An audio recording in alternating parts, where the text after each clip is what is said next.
Có một điều rất lạ trong phòng gym mà nếu để ý kỹ, bạn sẽ thấy nó lặp đi lặp lại mỗi ngày. Những người tập chưa tới đâu, tập vài buổi một tuần, mức tạ cũng không quá nặng, lại là những người hay lo lắng nhất về chuyện overtraining.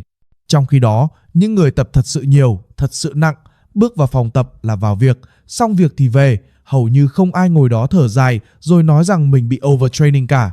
Bạn có thể đã từng là người ngồi bệt xuống sàn như thế, ao ướt mồ hôi, người mệt, đầu hơi, trống rỗng, tay cầm chai nước nhưng chẳng buồn uống. Bạn nhìn xuống sàn vài giây rồi thở dài, trong đầu bật ra một câu rất quen: chắc mình tập quá sức rồi. Nghe rất thuyết phục, vì lúc đó cơ thể bạn hội đủ mọi dấu hiệu mà người ta hay gán cho hai chữ overtraining: mệt, yếu, đau nhức, không còn hứng thú. Mức tạ quen thuộc bỗng nhiên thấy nặng hơn rất nhiều. Và thế là bạn tin rằng vấn đề nằm ở việc tập quá nhiều. Nhưng có một sự thật rất khó nghe, và cũng rất ít người chịu nghe. Phần lớn những người nghĩ mình bị overtraining thực ra chưa từng tập đủ nhiều để làm hỏng cơ thể. Không phải vì họ kém, mà vì overtraining thật sự không dễ xảy ra như người ta vẫn nghĩ. Cái đang làm họ gục không phải là buổi tập hôm nay, mà là toàn bộ cách họ đang sống mỗi ngày. Nghe khó chịu không? Nhưng nếu bạn thấy mình trong đó thì có lẽ bạn nên nghe tiếp. Overtraining, trong nghĩa thật sự của nó, không phải là cảm giác mệt sau một buổi tập nặng, không phải đau cơ vài ngày, không phải một tuần tập mà thấy đuối.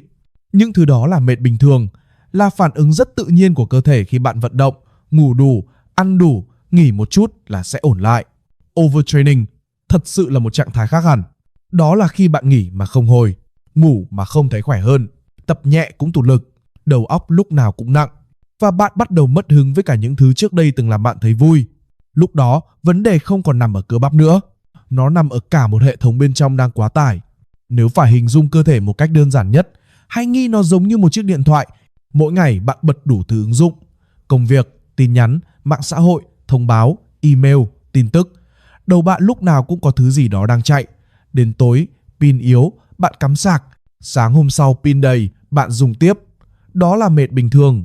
Nhưng nếu chiếc điện thoại đó đã chai pin, lúc nào cũng nóng, vừa sạc vừa xài, không bao giờ được tắt hẳn, lúc nào cũng có ứng dụng chạy nền, thì đến một ngày bạn bấm nút nguồn và nó không lên nữa. Không phải vì hết pin, mà vì hệ thống bên trong đã quá tải. Cơ thể cũng vậy. Tập nặng không tự động làm bạn hỏng. Thứ làm bạn hỏng là tổng áp lực mà cơ thể phải gánh mỗi ngày. Và cơ thể không phân biệt áp lực đó đến từ đâu. Nó không biết bạn squat bao nhiêu ký, bench mấy ký hay tập mấy buổi một tuần. Nó chỉ biết hôm nay nó phải chịu bao nhiêu thứ cùng lúc. Buổi tập chỉ là một phần trong số đó. Còn lại là những thứ bạn ít khi để ý tới: giấc ngủ, công việc, căng thẳng, lo âu, việc ăn uống thất thường, hay những đêm nằm lướt điện thoại tới khuya trong trạng thái đầu óc vẫn căng như dây đàn. Tất cả những thứ đó được đổ chung vào một cái thùng vô hình. Khi thùng còn trống, bạn chịu được. Khi thùng gần đây, bạn bắt đầu mệt. Và khi thùng tràn, hệ thống sập.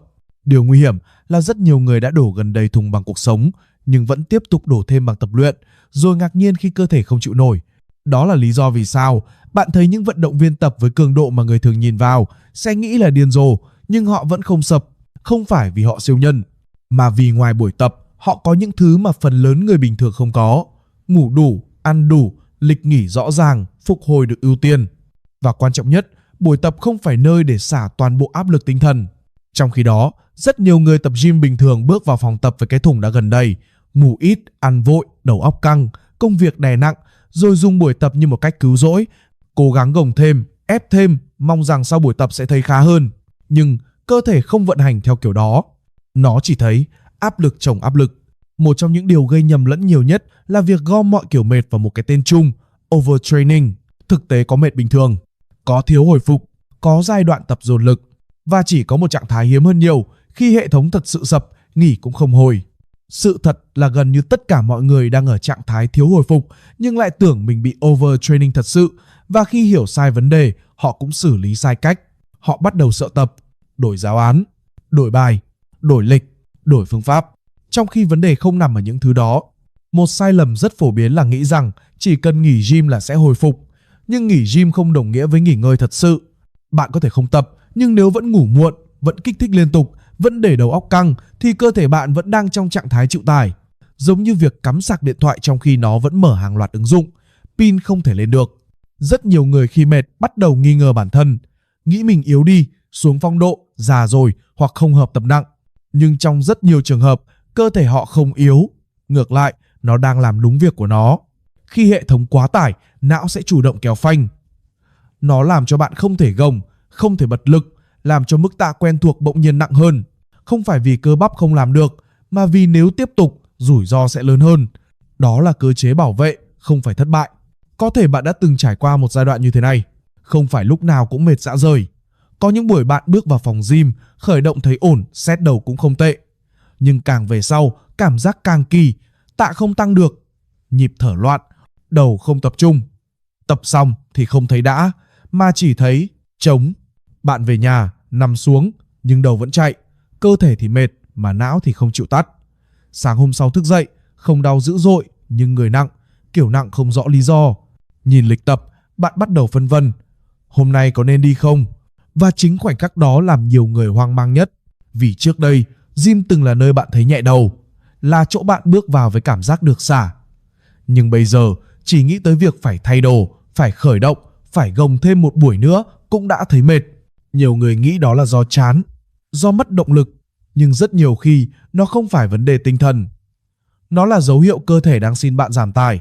Cơ thể không nói chuyện bằng lời, nó nói bằng cảm giác, bằng việc kéo phanh sớm hơn bình thường, bằng việc làm cho bạn không còn thấy hứng thú với thứ từng rất thích. Nếu bạn bỏ qua những tín hiệu đó và chỉ tự ép mình bằng kỷ luật mù quáng, thì sớm hay muộn, cái giá phải trả sẽ không nằm ở một buổi tập giờ. Nó sẽ nằm ở hàng tuần, thậm chí hàng tháng tập mà không lên, không hồi và bắt đầu nghi ngờ chính bản thân mình. Điều trớ trêu là khi rơi vào trạng thái đó, rất nhiều người lại sửa những thứ dễ nhìn thấy nhất. Họ sửa bánh xe trong khi động cơ đang cháy. Giải pháp cho phần lớn mọi người không phải là tập ít đi, mà là ngừng đốt hệ thống, ngủ đủ hơn, ngủ sâu hơn, bớt kích thích vào buổi tối, ăn đàng hoàng thay vì ăn cho xong. Đừng ép bản thân khi đã quá căng, và đừng coi phòng gym là nơi phải gánh thêm cả cuộc sống. Khi tổng áp lực giảm xuống dưới ngưỡng chịu đựng, cơ thể sẽ tự mở phanh. Và rồi sẽ có một ngày rất quen, bạn bước vào phòng gym, mọi thứ vẫn như cũ, tạ vẫn mức đó, nhưng cảm giác khác hẳn. Người có lực, đầu nhẹ, có hứng, không phải vì giáo án thần thánh, không phải vì phương pháp bí mật, mà vì hệ thống bên trong không còn quá tải nữa. Lúc đó, bạn sẽ nhận ra một điều rất quan trọng. Khi cơ thể khỏe thật sự, bạn không cần động lực, bạn không cần ép mình đi tập, bạn muốn tập. Nếu bạn nghe tới đây và thấy hơi khó chịu, có thể là vì bạn đã thấy mình trong đó. Và nếu đúng như vậy, rất có thể bạn không hề bị overtraining. Bạn chỉ đang sống trong một trạng thái mà cơ thể chưa bao giờ được nghỉ thật sự. Nếu bạn thấy mình ở đâu đó trong câu chuyện này, bạn có thể đăng ký kênh để không bỏ lỡ những nội dung tiếp theo. Những chia sẻ trong video chỉ mang tính tham khảo, không thay thế cho tư vấn y tế, không nhằm chẩn đoán hay điều trị bất kỳ vấn đề sức khỏe nào. Nếu bạn có tình trạng đặc biệt hoặc vấn đề kéo dài, hãy tìm đến bác sĩ hoặc chuyên gia đủ chuyên môn để được tư vấn phù hợp.